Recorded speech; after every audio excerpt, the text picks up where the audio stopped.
Hola, hola, buenas noches.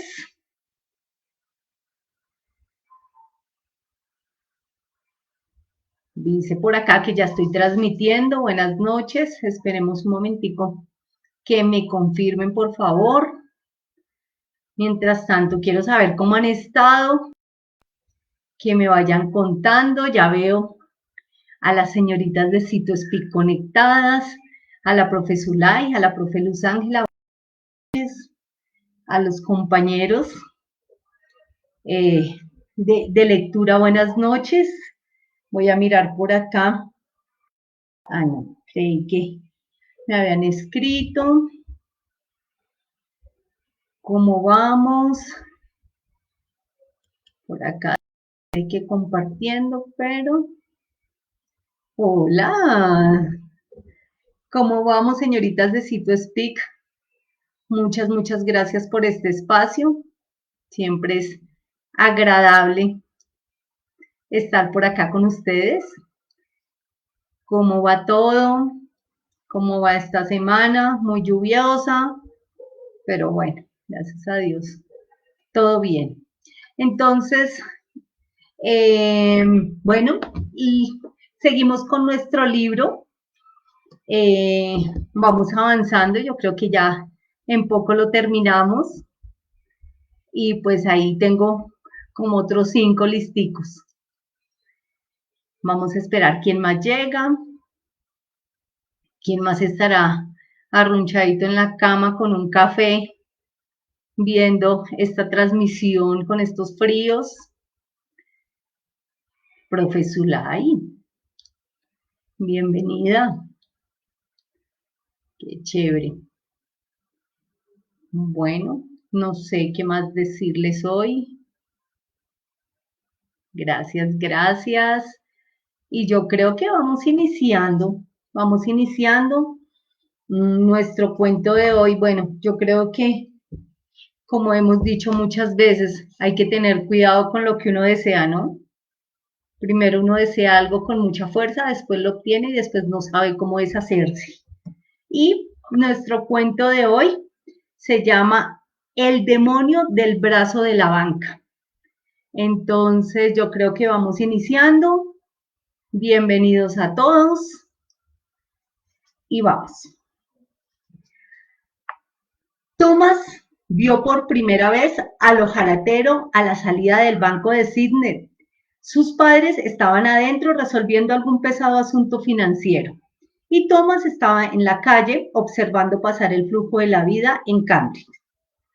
Mientras esperaba ahí, de pie, el ojalatero deambulaba arrastrando los pies, vestido con largo abrigo desgastado y un polvoriento sombrero de ala ancha. Las manos sucias aferradas a las flojas manijas de una carretilla, repleta hasta el tope de lo que parecía ser una revuelta colección de mantas, trajes, zapatos, chatarras y muebles rotos. Una jaula oxidada colgaba de un gancho y una cadena, golpeando contra el borde de la carretilla con cada paso que daba el ojalatero. Y Thomas se sorprendió al ver que un mono mojado y sucio, vestido con un chaleco de un color chillón y diminuto gorro, emergía por debajo de una manta y se acercaba a inspeccionarlo. El ojalatero se detuvo y volteó a mirar a Thomas. Los ojos le brillaron bajo el ala del sombrero y se estrecharon. Una extraña expresión cruzó su rostro, como si lo hubiera reconocido, a pesar de que Thomas estaba seguro de no haberlo visto nunca. Thomas se sintió inquieto por este indeseado contacto visual y estaba a punto de regresar al banco cuando en ese momento salieron sus padres. Empezaron a caminar para ir a almorzar, pero su papá descubrió la carretilla del ojalatero que aún seguía a su lado. Por Dios, dijo, alargando la mano hacia una cosa entre ese revoltijo. El mono se lanzó, mostrándole los dientes, y el papá de Tomás retiró la mano. Criatura asquerosa, dijo entre dientes, espantándolo. El mono salió corriendo hacia el ojalatero, saltando sobre su hombro y volteándose a mirar hacia el papá de Tomás con malevolencia. El ojalatero no se movió. Oiga, dijo el papá de Tomás. Oiga, usted. El ojalatero aún no se movía. El hombre tan impertinente, murmuró el papá de Tomás. Oiga, gritó, dándole un golpe al lado de la carretilla.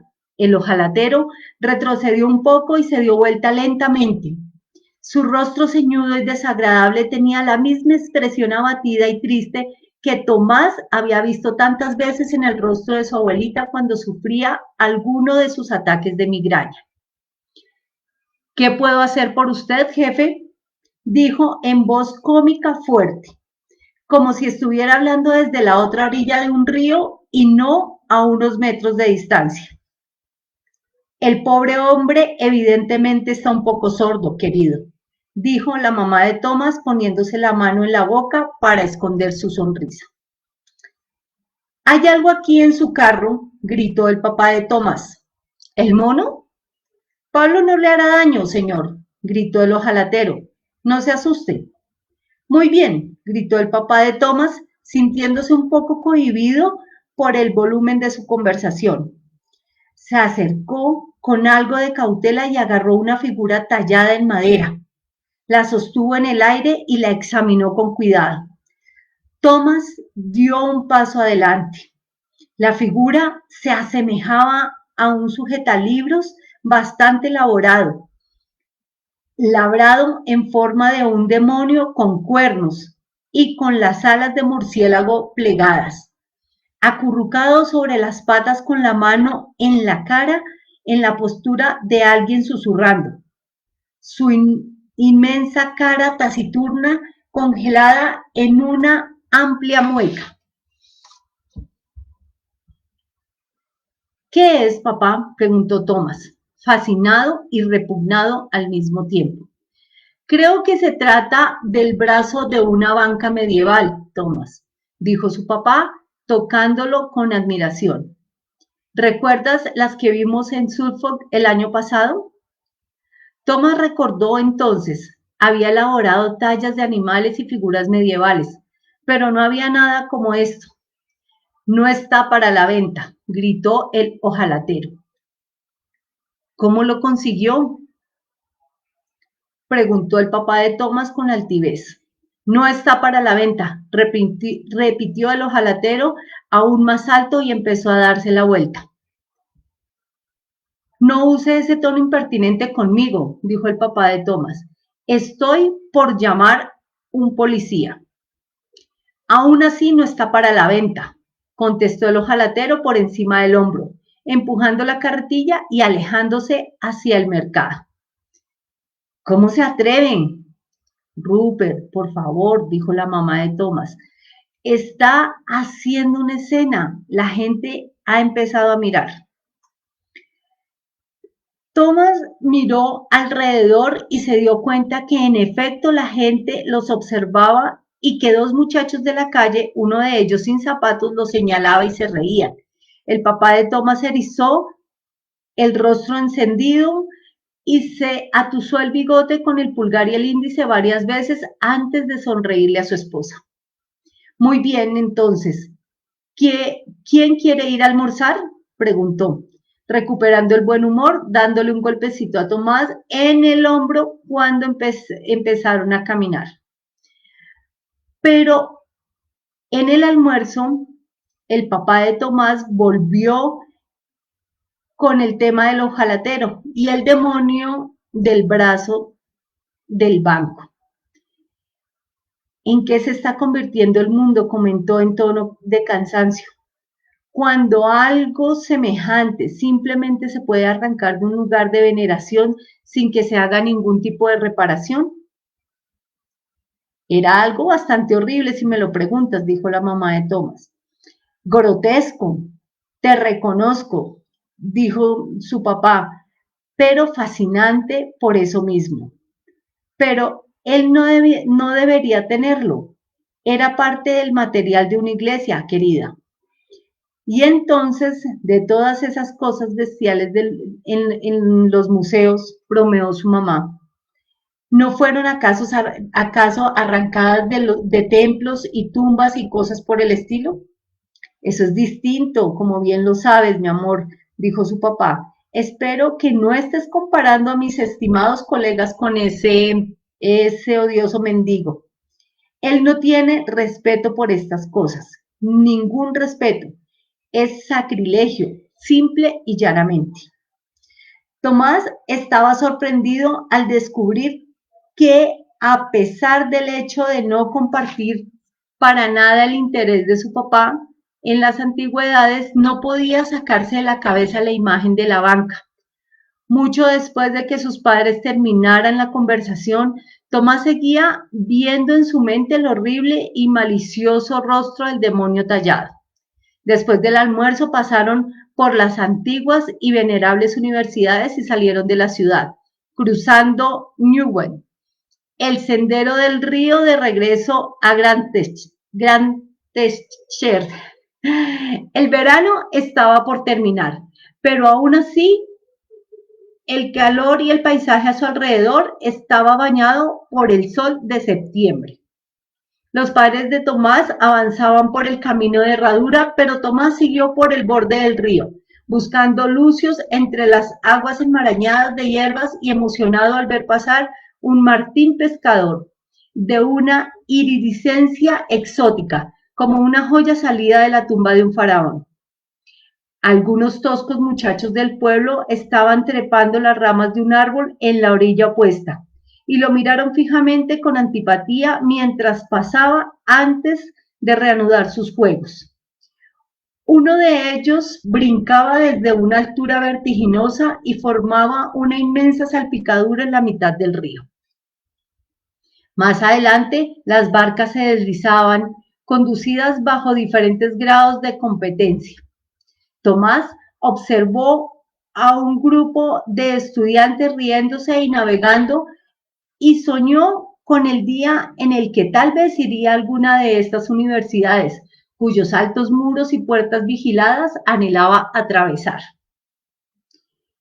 Pero, una vez más, en la distraída bruma de estas escenas idílicas, la mueca en el rostro del demonio regresaba y lo perseguía desde todas las sombras y desde cada estanque oscuro, hasta que se retiró de la orilla del río y se unió a sus padres en el camellón, deseoso de compañía y de una vista más amplia y luminosa.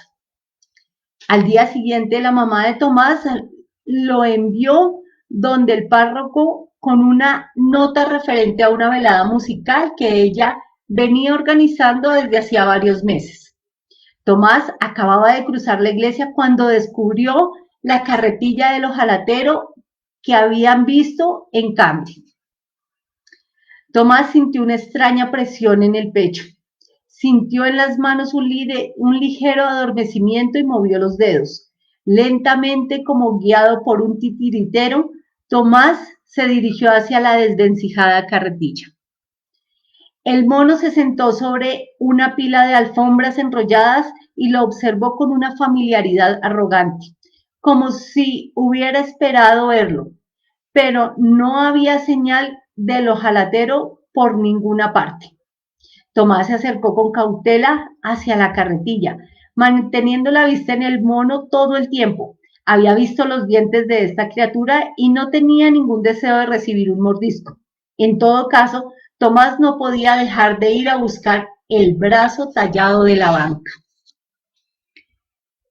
Con certeza pudo ver los pulidos cuernos de la cabeza del demonio sobresaliendo por debajo de un bolso comido por las polillas.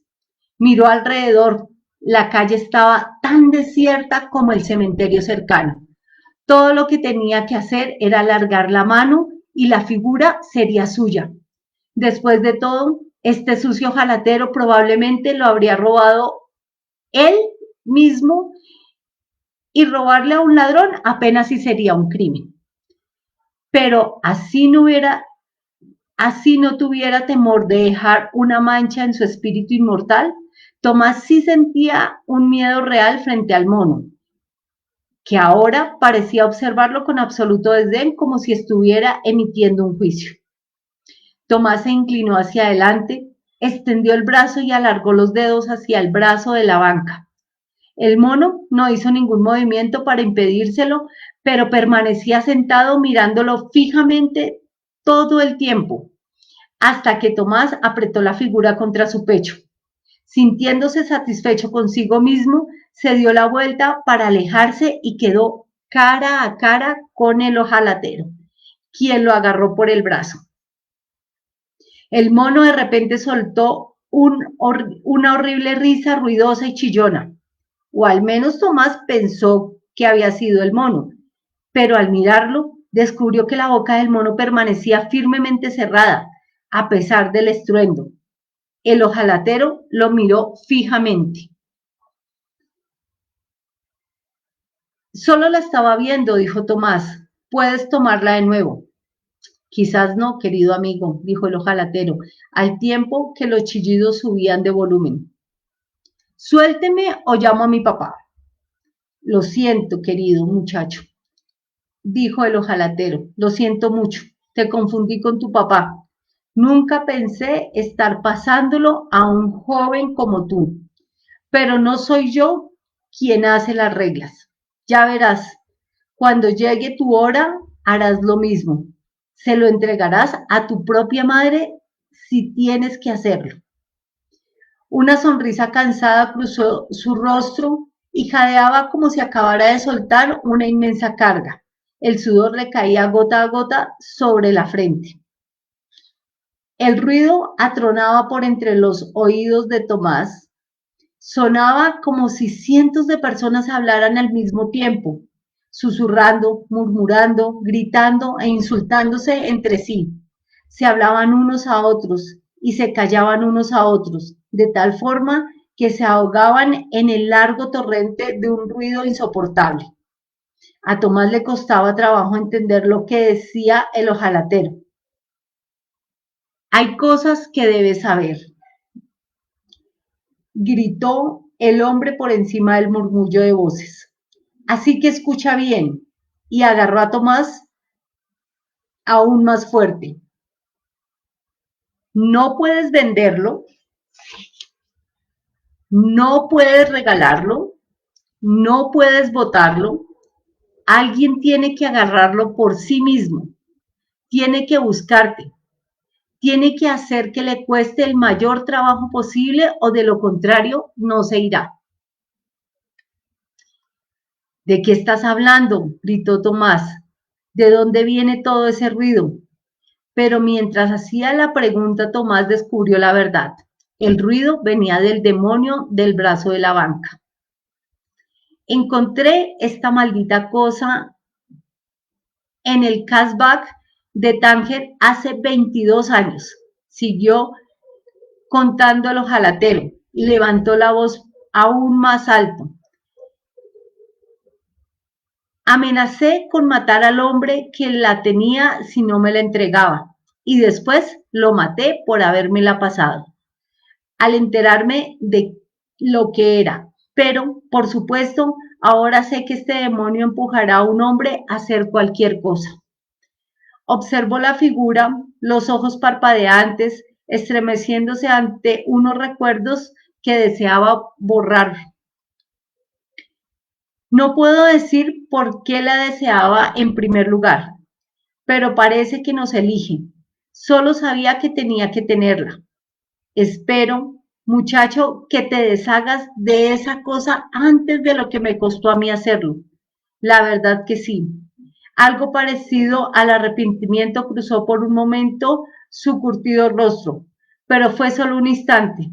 Se inclinó hacia Tomás, pero aún así Tomás tuvo que esforzarse para poder escuchar sus palabras por encima del bullicio que salía del demonio.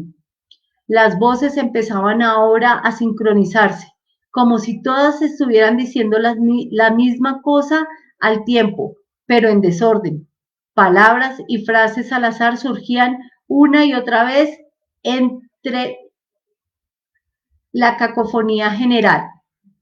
No lo escuches, Flojo, flojo, flojo, mátalo. Cada vez hacían más difícil concentrarse en las palabras del ojalatero. Si amas a tu familia, entonces desaparece de inmediato, le dijo. Escucharás cosas que no querrás escuchar. No sabrás si son o no son ciertas, pero no importa, el demonio envenenará todo. Si los amas, vete muy lejos. Él hará que los lastimes si te quedas. Entonces se echó para atrás, ladeó la cabeza haciendo chasquear el cuello. Ahora, si me excusas, debo continuar con mi camino antes de que el demonio cambie de parecer. Vete, gritó el demonio. Las voces se habían convertido ahora en un único eco total. Corre, sí, corre, tú, gusano inmundo, corre mientras puedas. El hojalatero se dio la vuelta y se alejó dejando la carretilla donde estaba. Después de unos momentos el mono saltó y salió corriendo detrás de él. Trepó y se sentó sobre su hombro, volteándose a, volteándose a mirar a Tomás mientras desaparecía en la distancia. Tomás miró al demonio mientras éste lanzaba una desagradable acusación sobre su madre y el señor Reynolds de la biblioteca. A pesar de que Tomás retrocedió ante las palabras de la criatura, descubrió que siempre había sospechado algo por el estilo, aunque nunca había sido capaz de expresarlo. Tú sabes que es verdad, exclamó el demonio con una violenta risa, pero podrías enseñarles una lección, podrías hacer que se arrepintieran. Esas bocas que se han besado, esos labios que han mentido, haz que se arrepientan, Tomás. Se merecen el castigo, merecen ahogarse en sus asquerosas mentiras. Tomás se puso la mano en los oídos, pero no hizo ninguna diferencia. En ese momento la señora Patterson apareció en el porche de su casa, guiñando los ojos por la luz del sol. Miró por encima de la puerta hacia donde estaba Tomás. Al principio, él pensó que los gritos del demonio habían llamado su atención, pero supo de inmediato que ella no podía oírlos, así como ni él ni sus padres habían podido escucharlos cuando el ojalatero era víctima de su tormentoso bullicio. Debieron haber sido los gritos del ojalatero lo que llevó a la señora Patterson hasta la puerta del jardín, y Tomás pudo ver que le decía algo con aire preocupado, pero él no podía escucharla por encima de los chillidos del demonio sobre la señora Patterson y un bebé nacido fuera del matrimonio, un niño abandonado en la puerta de un asilo hasta morir, rechazado y aborrecido. Mírala, Tomás, gritó el demonio, permanece ahí como una santa anciana, pero es igual que el resto. He estado entre la gente durante cientos de años y todos son iguales. Tomás, todos son solo apariencia, como la manzana que oculta el rechoncho gusano. No, gritó Tomás ante la evidente confusión de la señora Patterson. Eso no es cierto. Tomás, dijo la señora Patterson, ¿te encuentras bien? Escucha la horrible vieja puerca, gritó el demonio. ¿Por qué nadie la calla? Tomás se dio la vuelta y salió corriendo despavorido fuera del pueblo y bajó por la pendiente que llevaba al río, donde las vacas levantaron las cabezas y lo observaron con una embotada indiferencia. Cuando llegó a la orilla del río, agarró la figura con las dos manos, los brazos estirados. Entonces la voz de ésta cambió y de repente a un insoportable gemido mientras le rogaba a Tomás que no lo lanzara al agua. Tomás, el demonio sonrió con afectación. Por favor, estaba bromeando. Eso fue todo. Ese ojalatero estaba loco. ¿Pudiste darte cuenta? Te ruego que no me ahogues. Por favor. Este tono mimoso le resultó a Tomás incluso más desagradable que el anterior tono de desprecio y se permitió una ligera sonrisa gracias a este poder recién descubierto y al comprender que el ojalatero había sido atormentado por más de 20 años por esta criatura, cuando todo lo que necesitó fue amenazarlo con ahogar. Tomás abrió las manos y la figura cayó golpeando el agua con un satisfactorio splash. Flotó corriente abajo, meciéndose en zigzag, hasta desaparecer en la oscuridad entre las oscilantes plantas. La estrepitosa voz del demonio desapareció igualmente y Tomás logró apreciar con mayor intensidad la sutileza de los sonidos que ahora recibían sus oídos. El susurro de las hojas de sauce, el aletear de las libélulas, el canto distante de una urraca. Miró alrededor y sintió un oleaje de buen ánimo, como si hubiera estado encerrado en una fría celda gris y quedara libre en ese instante. Parpadeó y agradecido hasta las lágrimas por la luz del sol de septiembre y la belleza del paisaje inglés. Una ligera brisa se movió por entre los sauces y escuchó lejos en la distancia el sonido de un tren. Respiró profundamente y miró abajo hacia las oscuras y tranquilas aguas del río. Parecía como si la belleza del lugar hubiera envuelto la fealdad de la figura de la banca. Entonces, mientras Tomás observaba el agua, le pareció ver movimientos entre el follaje de las plantas. Una anguila tal vez o un lucio. Había algo en sus contorsiones y sus movimientos erráticos que le provocó a Tomás un escalofrío en todo el cuerpo. Entonces se dio la vuelta y empezó a caminar de regreso arriba de la loma, acelerando a medida que avanzaba, hasta quedar sin aliento cuando llegó a la cima. Volteó a mirar hacia el río y sonrió. Fuera lo que fuera esa cosa, se había librado de ella. Fue en ese instante cuando advirtió un sonido, el sonido de unas risitas ahogadas. ¿Algún niño habrá estado observándolo? Sin duda, habrá parecido bastante ridículo. Estaba a punto de llamar al niño para que apareciera cuando se dio cuenta con horror de que tenía la mano izquierda fría y húmeda. Con horror creciente miró hacia abajo y descubrió que en la mano sostenía la chorreante figura, una hebra verde de alga de río colgada alrededor de su cuello como una bufanda. El demonio no pudo contenerse por más tiempo y estalló en una descargada de risa aguda. Tomás la soltó y salió corriendo, pero mientras corría se dio cuenta de que la risa aumentaba de volumen y se acercaba cada vez más y pudo volver a sentir el peso de la talla en su mano. No, no puedes botarlo. La voz del ojalatero resonó en su cabeza. Oh, eso está muy bien, gritó el demonio. Muy bien pensado de tu parte, tonto descerebrado. Se rió entre ronquidos. ¿De verdad piensas que nuestro rancio viejo amigo el ojalatero habría sufrido con mi presencia si hubiera podido simplemente lanzarme al primer charco?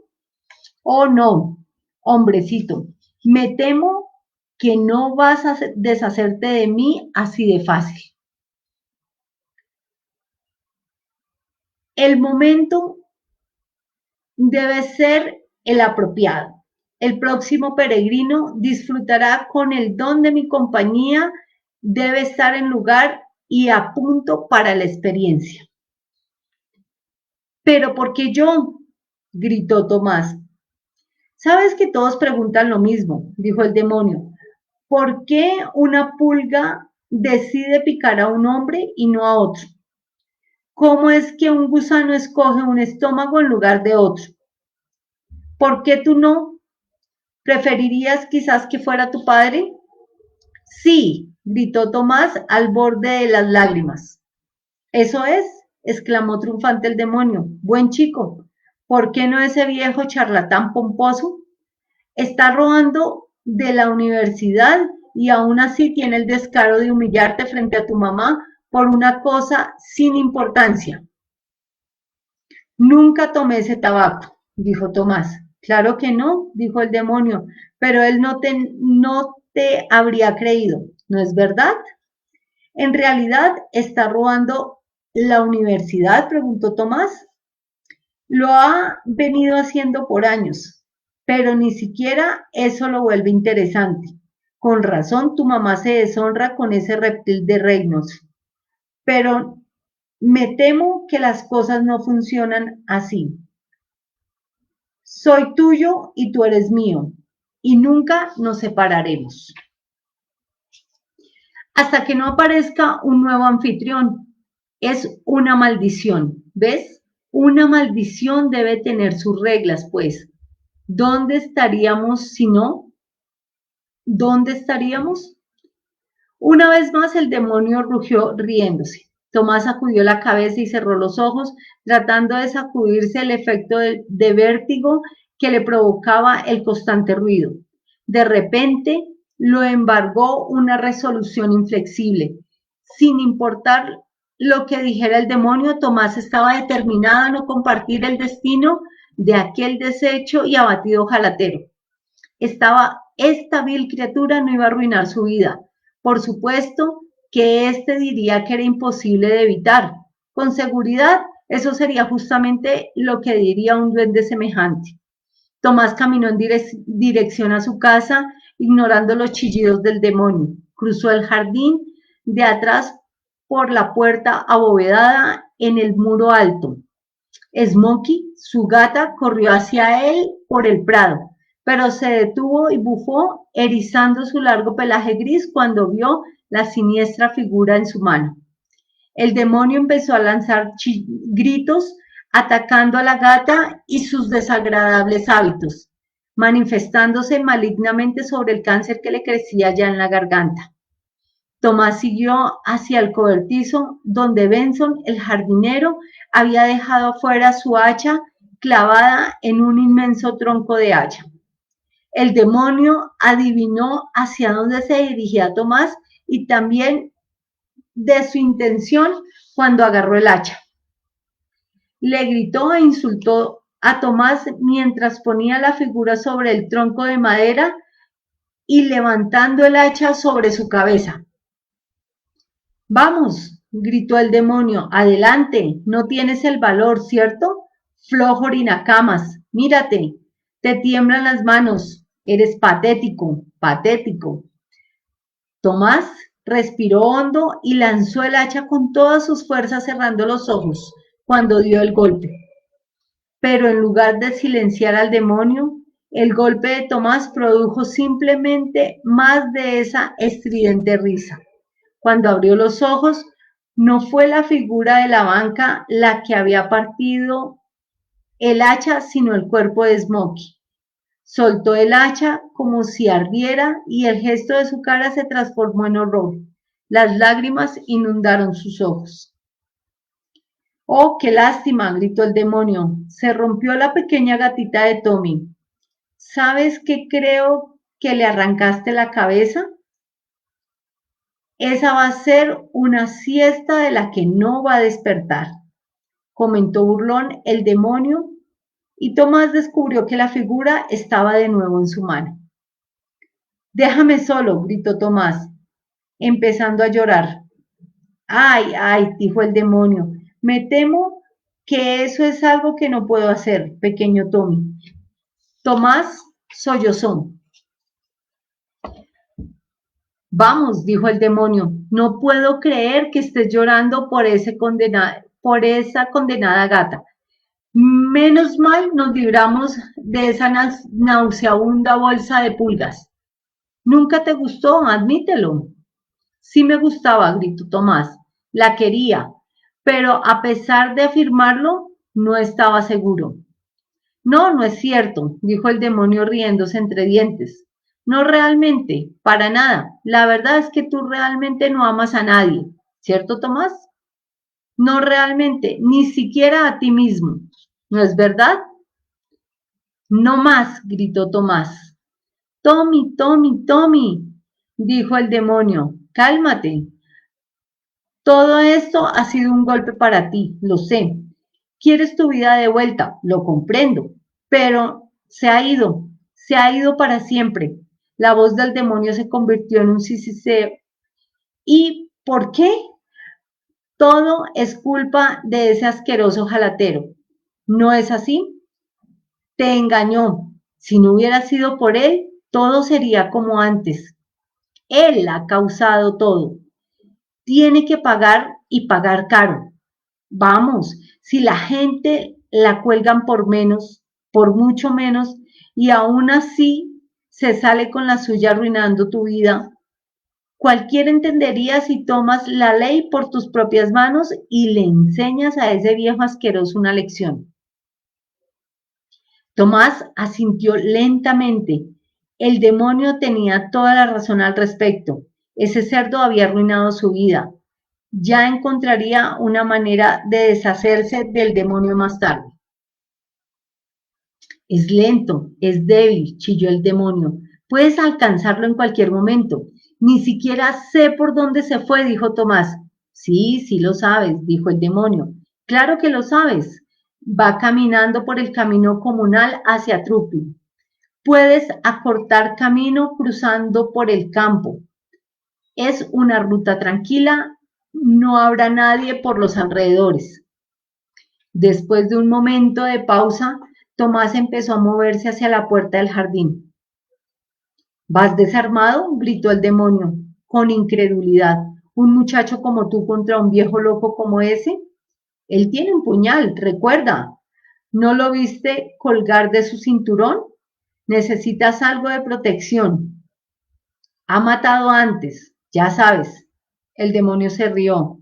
Oh sí, muchas veces lo he visto hacerlo, dijo el demonio entre risas. Tomás miró el hacha. Bien, bien, susurró el demonio. Muy buena idea. Vamos, adelante. Se está escapando. No puedo llevarte a ti y al hacha, dijo Tomás. El jardinero tiene una bolsa de fieltro en el cobertizo. Méteme ahí dentro, chilló el demonio. Los oídos de Tomás le punzaron debido a la furiosa arremetida del demonio. La voz del demonio se había abierto paso hasta su cerebro y Tomás encontró difícil distinguir cuáles eran sus propios pensamientos y cuáles eran los mandatos del demonio. Encontraba difícil pensar en una cosa distinta al ojalatero y en la pesada hacha que llevaba ahora en la mano mientras corría, la cabeza abajo y los dientes apretados hacia el campo abierto. Hemos terminado. Muchas gracias a las personas que nos acompañaron hoy. Vamos a saludar. Muchas gracias a Jenny Beth por estar. Brian, gracias. Y que tengan una feliz noche, que descansen